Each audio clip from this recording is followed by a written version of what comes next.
Good morning. I hope you're all doing well today. It's a pleasure to have the opportunity to speak with you regarding board presentations, less pain, more gain. My name is Tina Nuno, for those of you who I haven't had the pleasure of meeting yet. I will apologize a little bit because I'm going to have a little bit of a cough, perhaps even a sniffle. I'm getting over a little bit of a thing. Seems to be the season, so I apologize for that in advance. But I hope you'll find this information useful to you. How many of you enjoy prepping for board presentations? Who enjoys it? Who finds it fun? Goodness, not a single hand, not a one.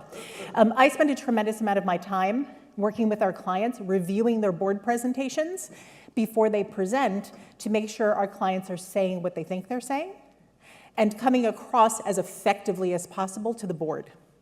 And your lack of raising your hands about this not so enjoyable experience is consistent with what I hear from so many of our clients. And frequently, they've asked me, can you create something that would make it a little bit easier for us to develop these things? And so that we actually get more return out of them without them being so unbelievably difficult. And this is one of my attempts to do so. So I hope you'll find elements of this useful. In our board of directors survey, one of the things that we asked this year is, how confident are you? We asked non-executive, independent directors, how confident are you in the value of the IT investments of the enterprise for which you oversee? 76% are not fully confident. They are not fully confident. So after all of the work we've been doing to put into board presentations, 1 out of 4 are confident, 3 out of 4 are not. This is not the kind of gain, this is not the kind of return that we want. So what is the key to optimizing these board presentations and optimizing prep? The key is to focus relentlessly on connecting IT investments to shareholder value. Let me be very clear about that. Relentlessly connecting your IT investments to shareholder value, shareholder return, and to helping our teams do exactly that. I'm going to share with you a little bit more board data from our most recent survey, which shows the following. Not only are you not happy with board presentations, neither are boards of directors. They're not happy either. So nobody's happy. Board members, we asked them, how much time do you think that the average CXO spends preparing for a board presentation? Their estimate was an average of 13 hours. How many of you spend more than 13 hours on the average board presentation? How many of you spend a lot more than 13 hours? Yes, quite a few of you. On average, they underestimated prep time by 33%, because we also surveyed C-level executives and said, how long are you spending preparing? And it was significantly longer. So there's a significant gap in perception of how long it takes to prepare these things. Secondly, we asked boards, what do you think is a reasonable number of pages for you to read before the board meeting? And on average, they are receiving 2 times as many pages to read as they believe is reasonable. The average board member believes that 71 pages is a reasonable number. How many of your board packs, not just IT, the entire pack, how many of your board packs are greater than 71 pages? Keep your hand up if it's more than 200, more than 300. Yes, this is quite common. On average, board members receive twice as many pages as they feel it is reasonable to read. So they're not, and remarkably notice, they think you're preparing all of that material very, very quickly. And then finally, most board members feel there is not enough discussion in board meetings. So the packs are too big, the content is not hitting the spot, it's not telling them about things like IT value, and we're not having enough discussion. So by and large, most people are leaving the boardroom having done a lot of work and leaving frustrated, which is not what we want to happen at all. On top of this, one of the key CIO challenges is that these are not things that by and large the average CIO prepares by themselves. It almost always takes a team to prepare a board presentation relative to IT. Often when I'm working with a client and reviewing their board deck, they also have members of their team in the room who have been designated to help assemble the materials. But what's the problem here? We're frequently going out to our teams and saying, give us examples of value that we can share with the board. And our teams struggle. Why is that? Our teams don't have a lot of board exposure. They're not necessarily board members. They haven't presented to a board directly. They're just feeding you the best information that they can so that you can give a great presentation. They don't know the board mindset. They don't know the best initiatives to choose. And they certainly don't know how to package them in spite of a great deal of good intent and a tremendous amount of hard work. And one of the things I hear the most often is they struggle to give you the right level messages that resonate with the board. So what ends up happening? CIOs such as yourselves end up having to do a tremendous amount of rework. Here's all the information I have. I now need to resort it, distill it, go back for more. It's a lot of pain for not a lot of gain. So we need to help our teams achieve the result much more efficiently. So I propose there are 3 things that you can do that will help you collect your team together and get a better result faster. These are the 3 things, and I'll go over them in detail. First thing is understanding the board mindset, how boards think, what they want, and how we can deliver what they need as quickly as humanly possible. And I'll share with you how to do that.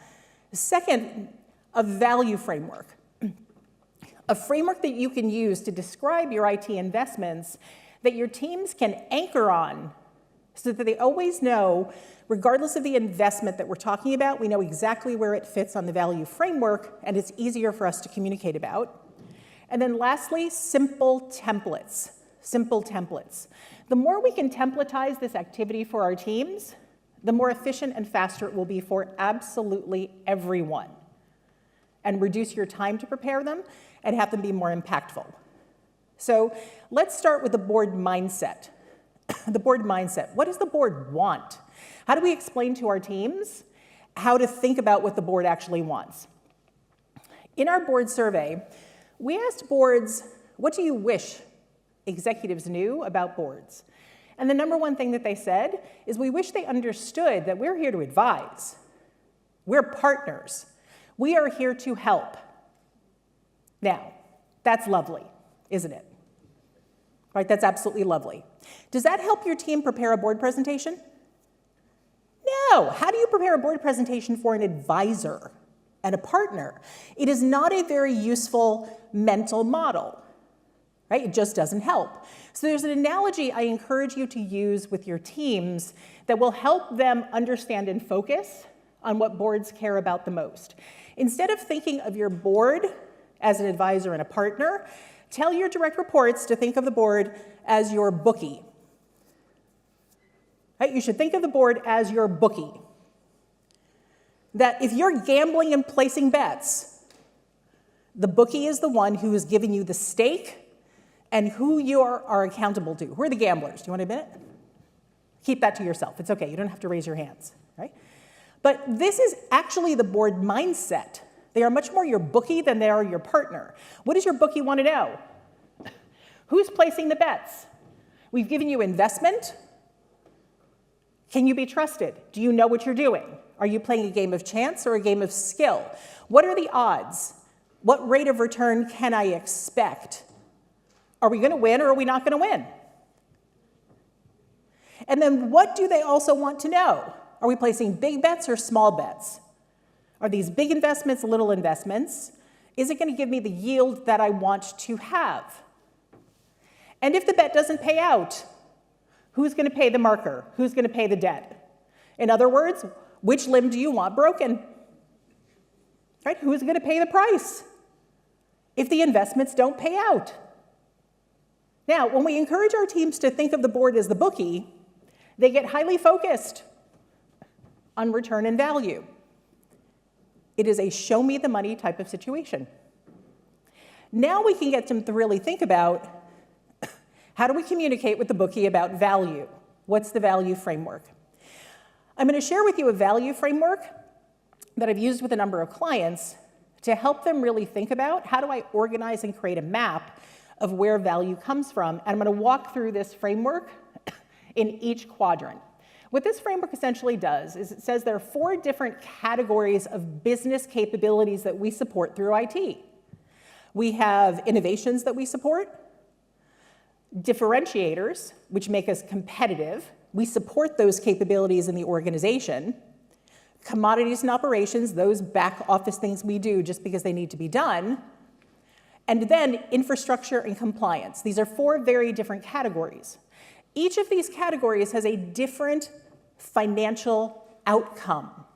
They're a different type of bet that has a different type of yield, and they often fulfill very different categories of business strategies. In the center of this is shareholder value. And what we want to encourage our teams to do is map from the center out both messaging and financials that help them communicate value. I'll go through each one of these quadrants individually to show you how you might use it. Let's start with innovation.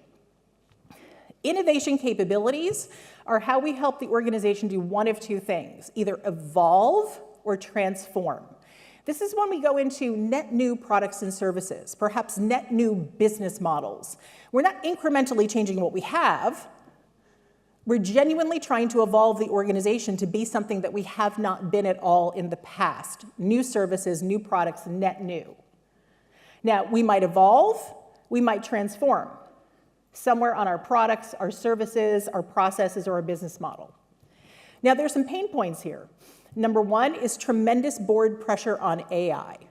The vast majority of AI investments are currently in this category. And boards are already impatient, saying, show me the money, show me the return. What do you mean we're losing money on it? As you recall from the keynote, how can we get to financial return as quickly as possible? And so getting them to be patient with the reality that most investments in this particular quadrant actually have the financial model of research and development. What's the return on an R&D fund? 0. It is inherently experimental. We're taking a risk. These are games of chance. And we're saying, how much money do we want to risk on the hope that we might get some level of return? All R&D budgets resemble this. And the question is, do we have enough in this category? Is it appropriate, or are we betting too much on this particular category? So as I note, in the gain category, innovation bets are by definition high odds, right? They're high risk. We have to be clear with the board that some innovation bets will pay off, but many will not. Many will not. We're trying things, we're experimenting, we're learning in the hope that we can evolve this business or transform this business. The question is, how much do we want to spend here? Secondly, differentiators.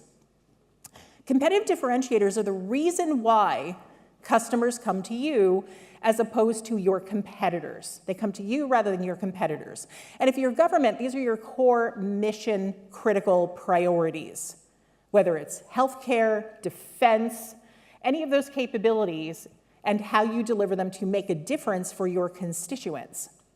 So here, if we look at purely the financial side, these capabilities are designed to do one of 2 things. We're investing, we either want to retain revenue or grow revenue.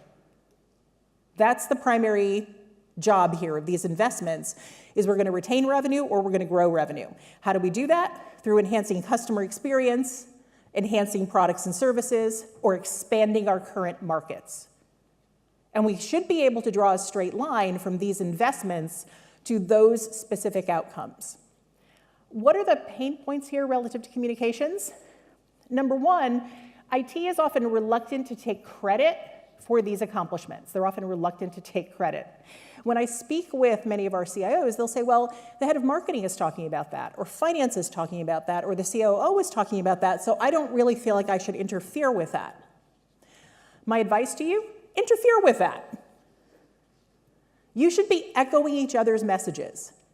In fact, we want to be sure that when the COO is communicating about a business process improvement where the IT department did 90% of the work, that the board understands that they're talking about a primarily IT investment that had a business impact where IT did 90% of the work. If you say that twice, good on you. The board is more likely to remember. But what happens more often is that the business unit takes credit for the outcome, and what do we take credit for? The cost. So we end up with this skewed communication about the value that IT has provided, even if we're regularly in this quadrant. Secondly, accounting rules don't help us here. Frequently, accounting rules essentially say all IT costs are just costs. They go to the bottom line, they're an expense, and they sometimes discourage us from talking about IT as an investment which drives this kind of value. Don't let accounting rules get in the way of communicating effectively. And then finally, proxy IT metrics here sometimes get in the way of the major success in messaging. I'll give you an example. A very common metric that I see in board presentations is we improved either customer net promoter score, NPS, or customer satisfaction from something like 2.5 to 3.8. Is that good? Some of you are like, I don't know. I don't know. And quite frankly, that'll be the response of the board as well. It looks on its face like it's good, isn't it? Net promoter score went from 2.5 to 3.8. Sounds lovely. Here's the problem. I haven't connected the dots ruthlessly and relentlessly to shareholder value. So number one, how much did it cost me to increase that score? Number two, which customers are happier? Which customers like me better? Are these critical clients for us, or are they low-margin clients? Which ones? What's the customer set? And then, because they are in fact happier, how did that impact either retaining wallet share or growing wallet share? Proxy metrics prevent us from drawing the through line to the actual financials. We have to draw the through line to the actual financials because that's what makes it meaningful for the board, right? We have to remember that what does the board really focus on? They focus on the financial statements. They're focused on cash flow, income statement, balance sheet. Other than that, they don't care. So they want to know which line item are we talking about. Proxy metrics don't get us there. So to gain points, always connect the dots and teach your teams to connect the dots to what are we talking about here, retaining revenue or growing revenue. Describe and demonstrate those customer-facing impacts. And whenever possible, talk about how your capabilities compare to your competitors out in the industry. How do you compare to others in the industry? Are your digital capabilities better, worse, approximately the same? And how does that impact our financials? This one's one of my favorites. Cost, commodities. These are primarily these back office functions. This is how we traditionally think of them, the back office functions that actually don't make a difference relative to business impact. We do them because we have to run the business. But here's the problem. When we're investing here in IT, we need a bit more nuance relative to the cost reduction conversation. Because here, what are we trying to do? We're trying to reduce costs somewhere in the business or improve productivity. Now, depending on which one of these we're doing, the financial outcome is significantly different. So for example, if I'm optimizing IT, I'm often trying to reduce the cost of IT. But what's the real math here? Usually what I'm doing is I'm reducing unit cost or transaction cost. But over time, my IT costs are still going up because I'm consuming more and more data and processing more and more. What I'm actually doing is just managing the slope of increase. How often have you had the slope kind of go up and then down? Anyone had that happen? No, you're all shaking. You're like, no, that never happens. It just doesn't happen. What we're managing is the slope of increase. Then we have, on the business optimization side, we have to improve how different business processes work. What's the end result of this? IT costs go up. So if we invest in IT to optimize a business process, then IT costs actually go up. Now, one of the worst things I've ever seen any organization do is when they give this lovely mandate, I want every business unit to cut costs by 10%. We had that happen? Every business unit, including IT, must cut costs by 10%.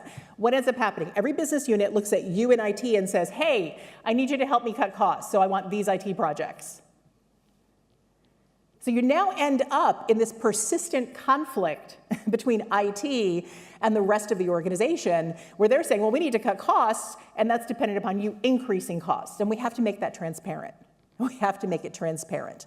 The other thing we're often in denial about is scalable growth. If your business is growing, you're just getting more customers, more business, what do you tend to need more of? IT. Whether it's hardware, software, licenses, whatever it happens to be, we have to make transparent that when we succeed in growing this business, the baseline for IT increases, and that's normal. But we have to show that ratio, because otherwise the rest of our business will remain in denial that we should be able to grow while IT costs remain flat. It's not realistic. So we need to be able to have that conversation. So what do we need to do is help our teams make transparent. Are we talking about cost reduction or productivity? Are we talking about unit costs going down, transaction costs going down, and then ultimately what happens to the path of IT costs overall is the more nuanced conversation we need to have. Fourth category, infrastructure and compliance. Who likes spending on infrastructure? Nobody. No one does. Why is that? It's expensive.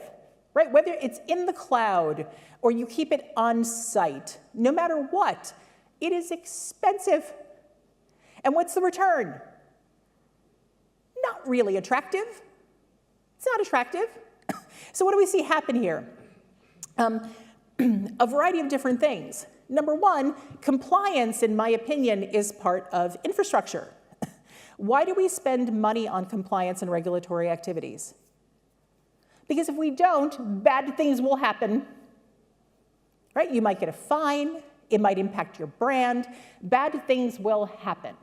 Normally when we're investing in infrastructure and compliance, we have a couple of objectives. We're either fostering resilience or we're managing some kind of a risk. That's it, that's what we're doing here. Because if we don't do this effectively, it'll have some kind of an impact on operational stability, our regulatory reputation and fines, and on the brand as a whole,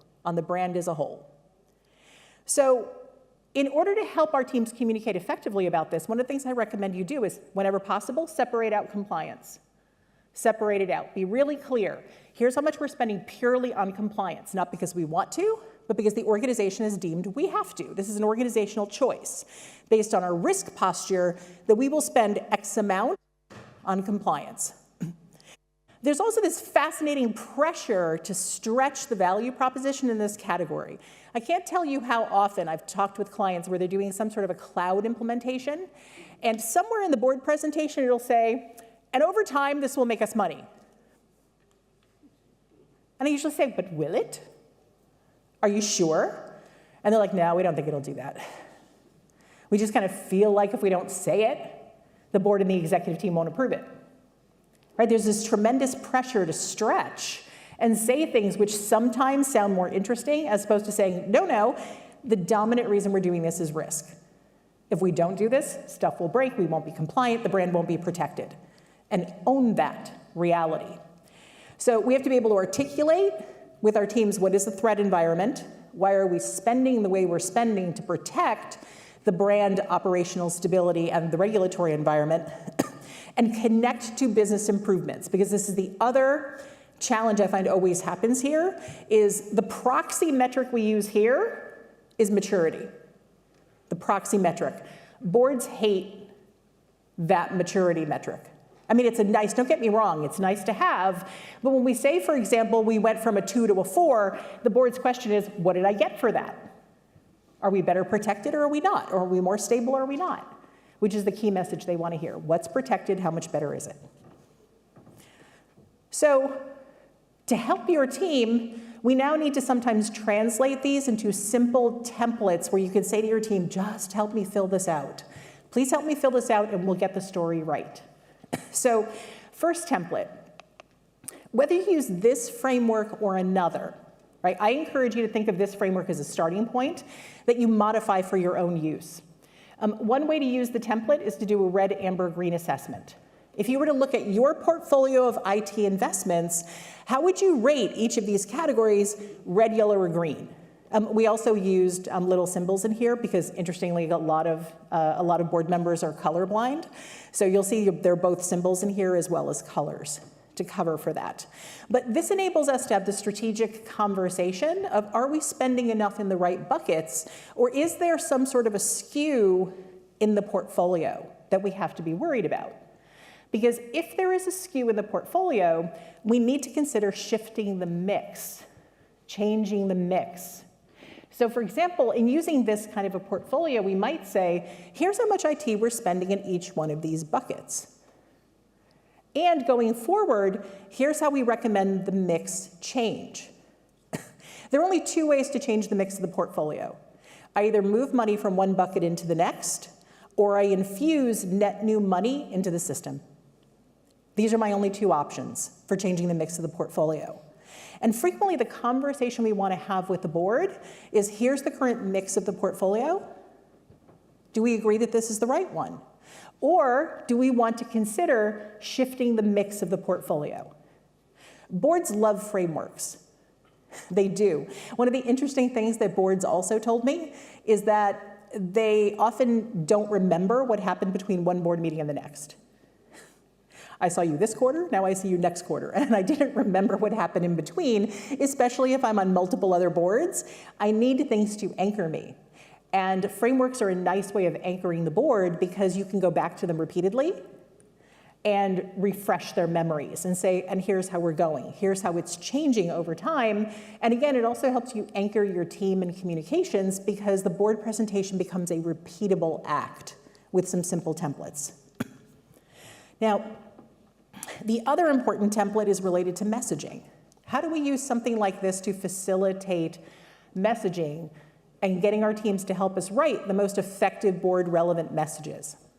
Rule number one, always start with the financial impact and end with the how. Let me be really clear. Helping our teams start with the financial impact and end with the how. The average well-intentioned IT message begins with the technology. We implemented an ERP. We implemented Gen AI projects. We did these technology things, which, by the way, were very difficult, very complicated, not easy to do. So it makes sense in many ways that we start the story there. However, again, what's the board? Your bookie. They want to know the numbers. So the board wants you to begin with, tell me the financial impact of what the investment achieved, which business strategy it supported, and then tell me the technology investment. Name it, but let's not spend tons of time there. And the way this kind of fleshes out using this particular model is now we're telling a very different story. We're telling a story which essentially says, here's how we helped evolve or transform the enterprise. Here's how we help drive or retain revenue. Here's how we reduce cost or improve productivity. And here's how we managed risk or fostered resilience. Then what do? I name a number. By this much. Thousands, millions, by this much. Over what period of time? Is this a one-time lump sum payment? Did I hit the jackpot? Or is this going to pay out over time? Right? Will it pay out over time? So tell me the rate of return and the time to return, and then tell me which business strategy we use to fulfill it. Did I do this through customer experience? Did I do it through IT optimization? Did I do it by supporting the brand of the organization? Right? What was the business strategy? And then I end with, and by the way, this was the technology. Why do we want to do this? Because what we want to prompt in the board is the board saying, outstanding. Thank you for that financial return. If I gave you more money, would you make more of that? Right? We don't necessarily want to have the conversation about how we did it unless the board expresses curiosity, in which case, of course, we're very happy to walk you through how we did this technically and improved things. So we end up with messages that look like this, right? Messages that look like this. And by the way, messages with more words are stories. Storylines should also follow this particular cadence. So tack a few more words on, and now you have your stories. And if you have a story in each quadrant, you're doing really well, right? Often for a board presentation, you don't need much more than a story in each quadrant to make the board happy, right? And give them confidence that they're getting value from their IT investments. So let's briefly talk about winning the board game. Winning the board game. When it comes to this kind of a game, either the house wins or you wins. The general lore is that the longer you play, the more likely you are to lose. But in this case, what I'll share with you is the longer you play, the more likely you both lose. The longer the presentation, the more work you put into it, the more likely both you and the board are going to lose. What do we want? Highly targeted, straightforward communications that get you the return that you want, as well as the board. So I encourage you to engage your teams and help them by templatizing this. The board mindset, help them understand the board's role. What's the board's role? Bookie. Thank you, you're so good. Bookie, the board is the bookie, right? Help them understand that. Value framework. Doesn't have to be this one, or you can modify it to make it your own. Help anchor the team on here's our portfolio, here's how it derives value, and here's how we're gonna knit these messages together, and use simple templates to really accelerate the process. When you do this, you have less pain, more gain, and you win, which is what we want. So I hope you found some of this helpful. I hope you'll be able to take a tip or two home to your teams, and I want to thank you very much for being here at the session. I hope you'll enjoy the rest of IT Symposium. Thank you.